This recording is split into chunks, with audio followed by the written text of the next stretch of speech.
자, 김춘수의 꽃이라는 작품이고요. 이게 실질적으로 우리가 1학기, 이제 3학년 1학기 수업하면 딱 피면 제일 처음 나오는 게 각 출판사마다 다 똑같아요. 시가 나오거든요. 근데 시가 다 꽃과 관련된 거예요. 그래서 이게 외부 작품으로 나올 수 있는 가능성이 높고, 실제로 꽃이 실려있는 교과서가 있어요. 시험 범위예요, 여러분들. 시험 범위이기 때문에 집중해서 들어주셔야 되고요. 작품이 크게 어렵진 않습니다. 그럼 작품을 한번 읽어볼게요.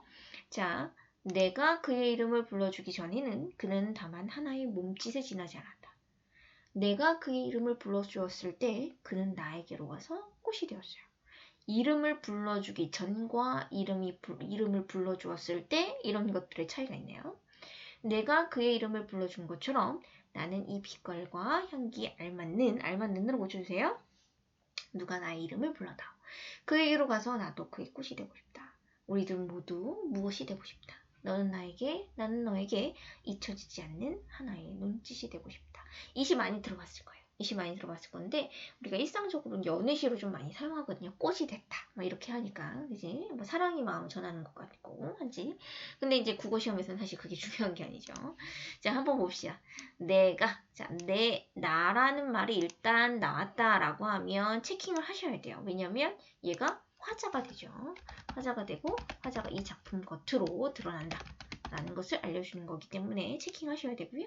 자, 이름을 불러주기 전에 자, 이름이라는 것이 무슨 의미가 있는지 우리가 생각을 해볼게요. 자, 내가 어떤 물건의 이름을 알아 라는 건 나는 그것을 인식하고 있다는 거. 내가 알고 있기 때문에 그것의 이름을 아는 거죠. 그죠? 선생님이 지금 내가 여러분들의 이름을 알고 여러분들의 이름을 부른다는 건 뭐예요? 여러분들의 존재를 알고 있기 때문에 명명하는 거예요. 불러주는 거예요. 그죠? 그래서 이름을 부른다라는 것은 그 대상을 인식한다 라는 의미와 일치한다고 볼 수 있죠. 그럼 이름을 불러주기 전이니까 인식하기 이전의 상태라는 거. 그치? 인식 이전. 그를 인식하기 전에, 그의 존재를 인식하기 이전의 상태라는 걸 알 수가 있죠. 자, 그래서 그는, 자, 여기서 세모할게. 이름을 불러주기 전에 세모. 그는 하나의 몸짓은 의미가 있을까요? 없을까요? 그란 사람이. 그치? 나는 그의 존재를 아직 몰라. 그렇기 때문에 그는 나에게 의미가 없는 존재라는 거죠. 의미 없는 존재라는 거죠. 자, 몸짓의 의미가 별표입니다. 몸짓의 별표 해주시고요. 자, 그 다음에 볼게요. 내가 그의 이름을 불러줬어. 자, 동그라미 합시다. 그의 이름을 불러주었다. 그럼 무슨 뜻이에요? 내가 그 사람을 알게 됐다는 얘기죠. 존재를 인식하는 행위죠. 그죠? 인식하는 행위다. 불러주었을 때, 그러니까 그는 나에게로 와서 무엇이 되었대요? 꽃이 되었어요. 동그라미 할게요. 그럼 뭐예요? 그는 나에게 드디어 의미 있는 존재가 됐다는 거죠. 그죠? 그래서 이 시의 전체적인 내용이 뭐냐면 존재의 본질을 파악하는 것에 대해서 이야기하는 거예요.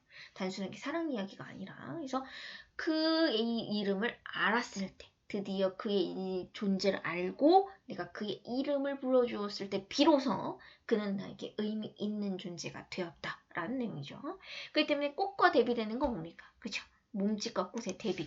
그지? 여기서 중요한 게 하나 나왔죠? 대비적 시어가 사용됐다는 걸 우리가 알 수 있네요. 내가 그의 이름을 불러줘서 내가 그를 인식해 준 것처럼 나의 이 빛깔과 향기, 자, 빛깔과 향기 네모하고 별표할게요. 중요해. 나의 본질이야. 내가 갖고 있는 본질 별표할게요. 자, 이게 뭐냐면 나의 본질이다. 이렇게 보시면 되는 거고 존재의 본질이다. 자, 무슨 뜻이에요? 이 내가 너를 인식했잖아. 그치? 그러니까 이번엔 나도 누군가가 나도 인식해줬으면 좋겠다는 거야. 그지? 자, 다오에 동그라미 하시고 그의 꽃이 되고 싶다에도 동그라미 할게요. 그래서 간절함이 담겨 나오죠. 이 두 개를 묶어서 간절한 우주가 담겨져 있다. 라고 보시면 됩니다.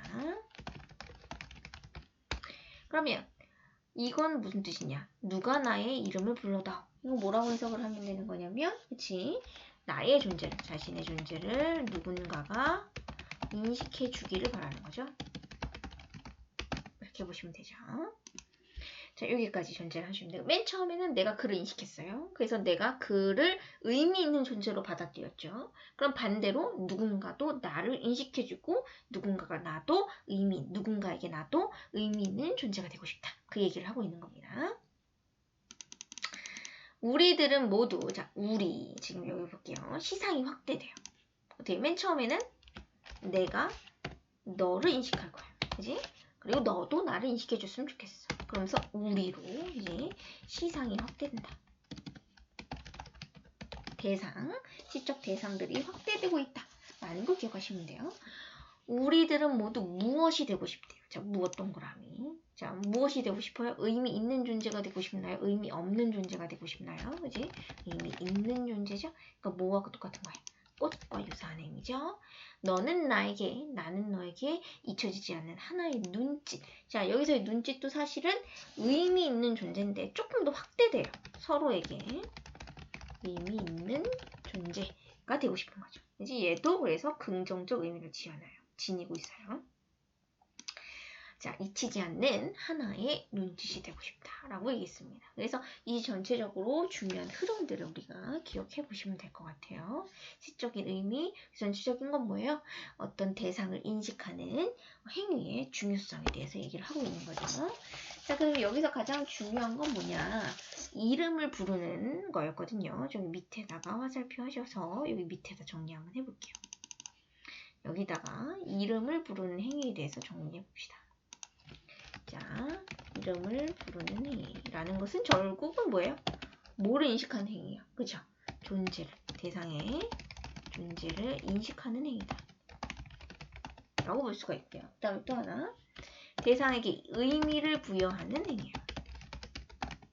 그리고 또 마지막으로 진정한 관계를 맺는 계기가 됩니다. 그죠? 이렇게까지 정리해 보시면 될 것 같아요. 다시 한번 필기한 내용 가지고 선생님이 질문하고 정리 다시 한번 하도록 하겠습니다.